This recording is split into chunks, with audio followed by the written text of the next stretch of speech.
여러분 안녕하십니까? 오래간만에 이슈 점검으로 돌아왔습니다. 오늘 이슈 점검은 내용이 뭔가요? 해병대 상륙 공격 헬기입니다. 지난 4월 26일이었죠.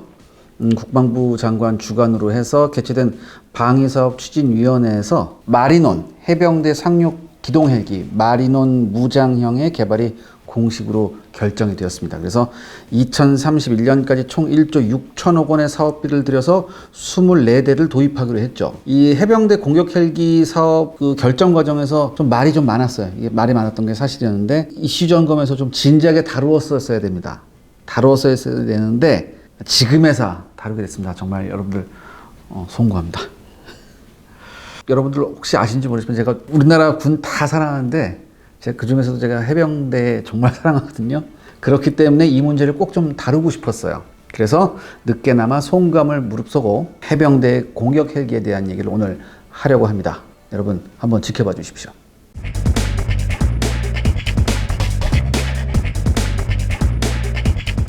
이 해병대 공격 헬기를 시작하게 된 예, 사업 배경부터 좀 알아보고 싶어요. 저도 사실 우리나라 해병대가 2000년대 초에 상륙기동 헬기를 좀 확보하려고 했었어요. 북한에 대한 상륙 작전부터 시작해서 90년대 이후 들어서 해외 파병도 많이 했었잖아요. 림팩 훈련 등등에서도 좀 참가해서 대규모 해외 군사 훈련을 좀 활용하고 싶어 했었어요. 이런 상륙기동 헬기를 확보해가지고 내부적으로는 계획을 세웠대요. 왜냐하면 그동안 우리 해병대가 썼던 게 뭐냐, 육군도 마찬가지였겠지만 진짜 낡은 UH-1H를 썼어요. 이 UH-1H는 마지막 도입 기체가 1986년이었어요. 상당히 오래됐었죠. 베트남 때 쓰던 거 아니에요? 그런 얘기도 있어요. 베트남전 때 쓰던 거 아직도 쓴다더라라는 얘기도 있었어요, 사실. 해병대에도 몇 대 안 줬어요, 사실 요거. 그리고 심지어 헬기에 해병대라고 써 있어야 되잖아요. 그렇게 못 쓰게 했어요. 해군이라고 썼어요. 해병대 너희들은 우리 해군 소속이다 이렇게 해가지고 해군이라고 썼었고, 사실상 해병대 입장에서는 자신이 독자적으로 자의적으로 운영할 수 있는 헬기가 한 대도 없었던 거예요. 그런데 이 무렵에 해군마저 상륙 기동 헬기를 원했어요. 해군마저. 왜냐하면은 뭐가 취역합니까? 독도함이 취역했죠. 2000년대 초반에 독도함이 취역하면서 해상용 헬기가 없었거든요. 그래서 해군도 상륙 기동 헬기가 필요하다. 그러면서 뭐라고 했냐? 해병대 소속의 헬기는 모두 해군 소속이다. 그러므로 다 해군 거야.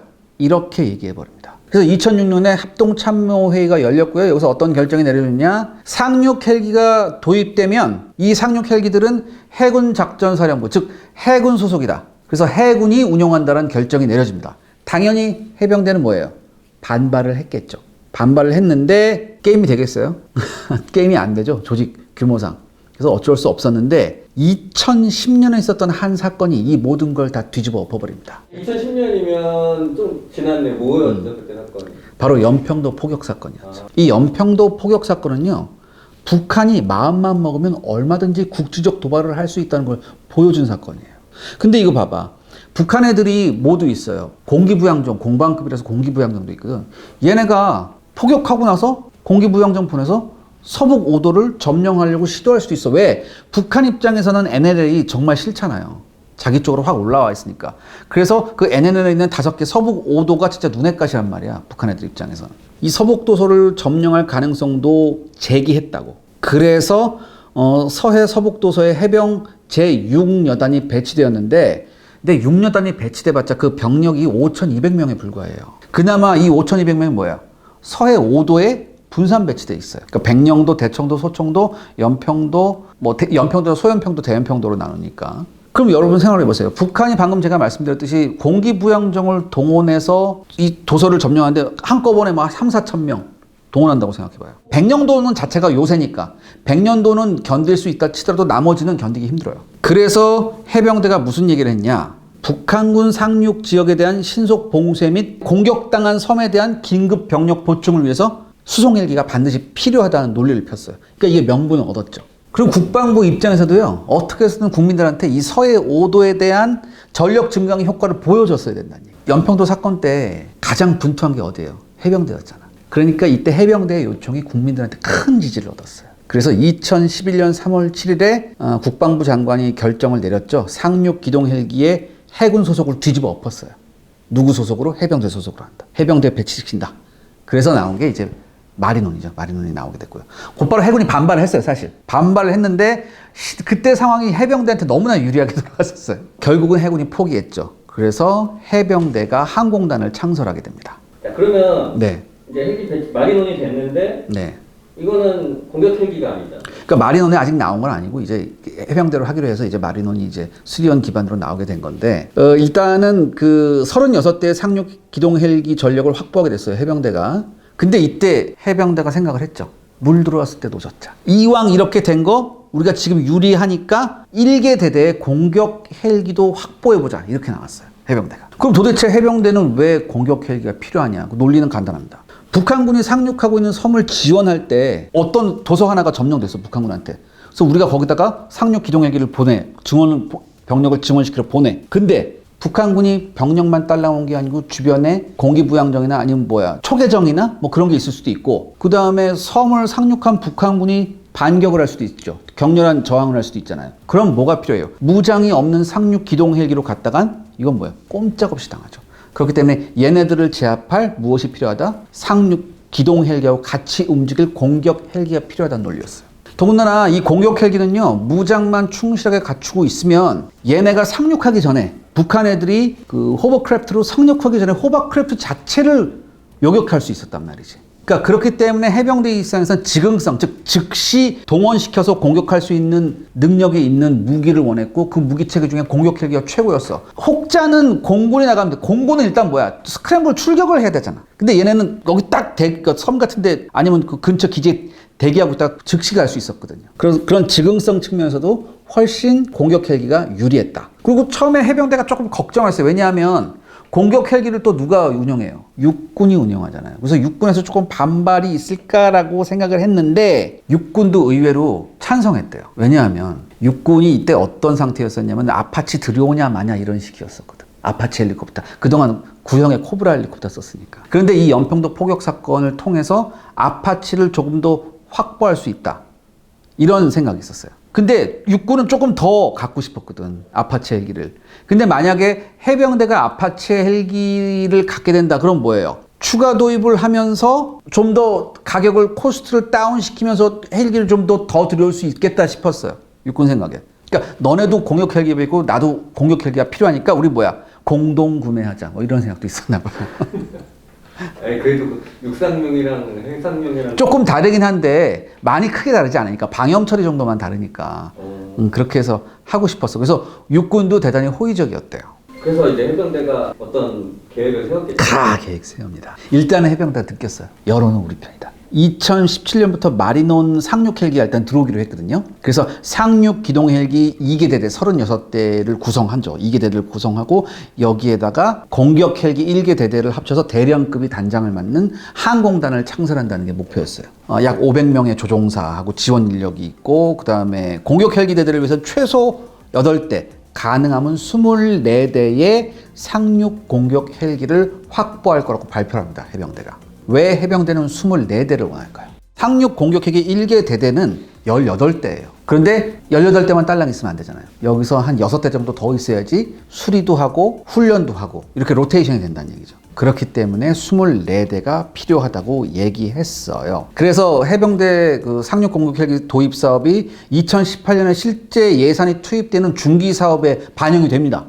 반영이 됐어요. 그래서 2019년에 사업 추진을 위한 선행 연구가 발주가 돼요. 근데 2016년에도 한 번 있었어요. 이런 거 비슷한 게 한 번 있었는데 정식으로 2019년에 다시 한 번 되고. 그래서 키다죠. 한국국방연구원에서 수행한 선행 연구 검토된 기종이 있었어요. 4개 기종이에요. AH-64E 아파치 가디언, AH-1 줄루, 코브라인데 이제 AH-1 줄루에서 바이퍼, T-129라고 해서 터키제 공격 헬기, 그 다음에 S-70I라고 해서 이게 여러분 블랙호크 아시죠? 블랙호크의 무장형이에요. 이렇게 4개 기종이 일단 해외 기체로 선정이 되었고, 국내 업체에서는 국내 제작사 중 한 곳이 이제 수리온 만드는 회사.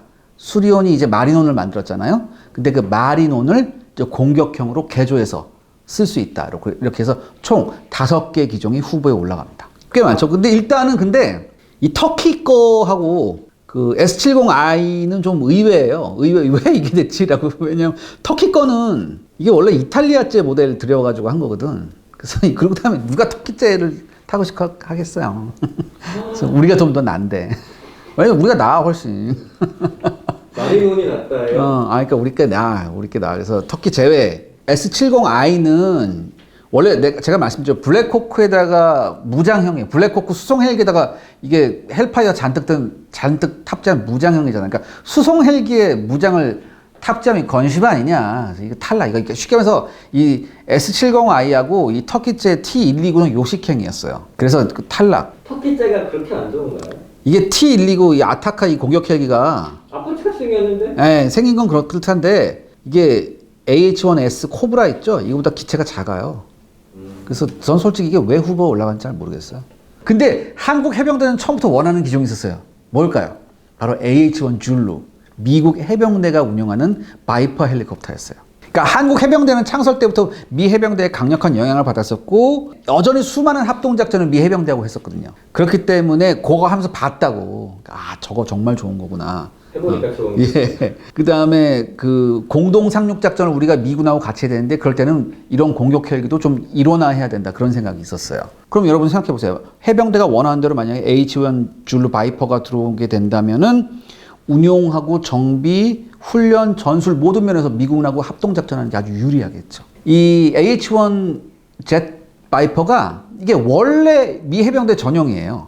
그래서 해상 운용을 전제로 개발됐어요. 처음부터. 그래서 메인 로터도 이렇게 접을 수 있고요. 공간을 줄이게 접을 수 있고 높은 습기와 온도, 그 다음에 염도, 소금기, 염도에도 견딜 수 있는 능력이 아주 우수해요. 그 다음에 지상작전 능력도 아주 우수해가지고 악천후에서도 오히려 아파치보다 낫다 이런 평가를 들 정도였어요.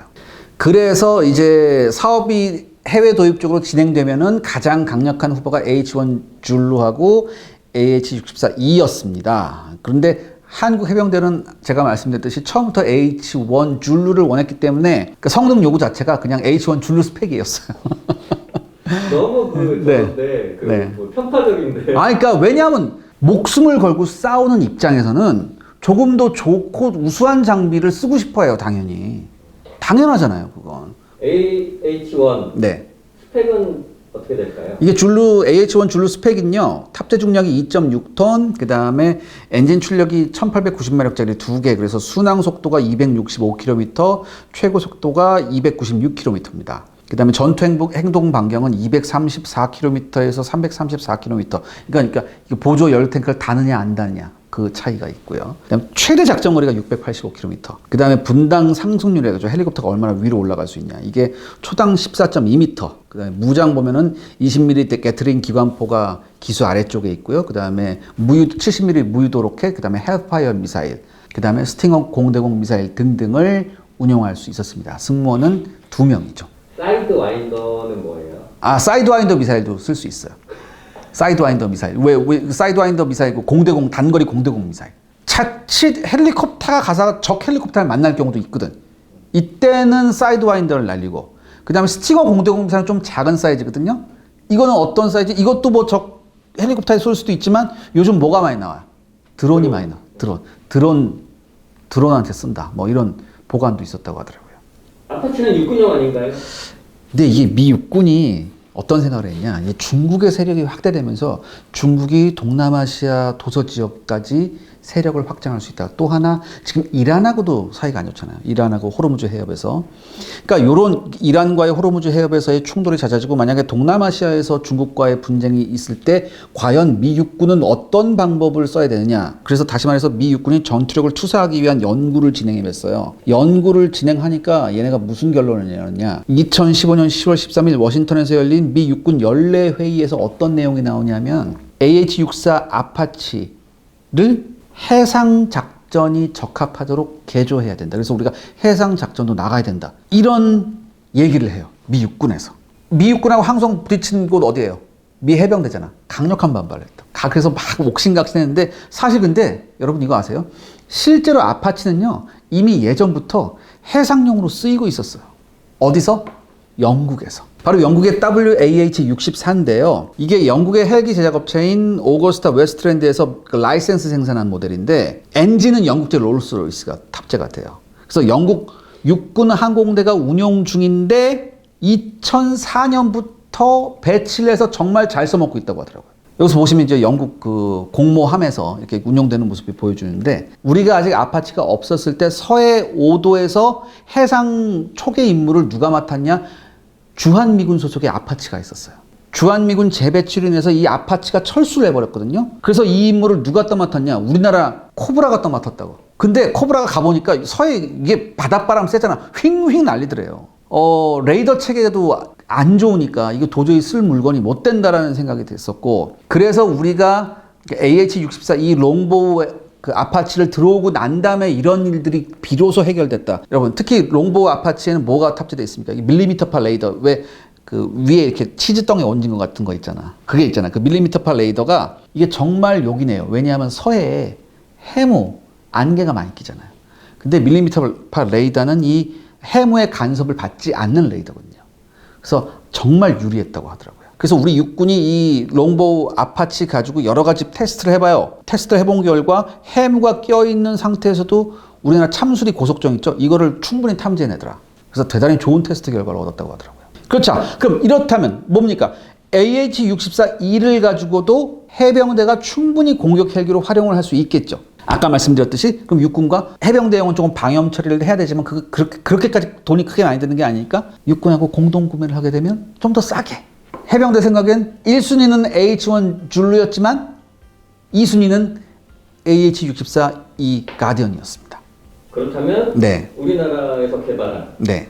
마리논 공격 헬기도 이렇게 마리논 기동 헬기를 기반으로 만든 상륙 공격 헬기죠. 이렇게 말해야 된다고 하더라고요. 근데 사실 이건 해병대가 원치 않았던 옵션이래요.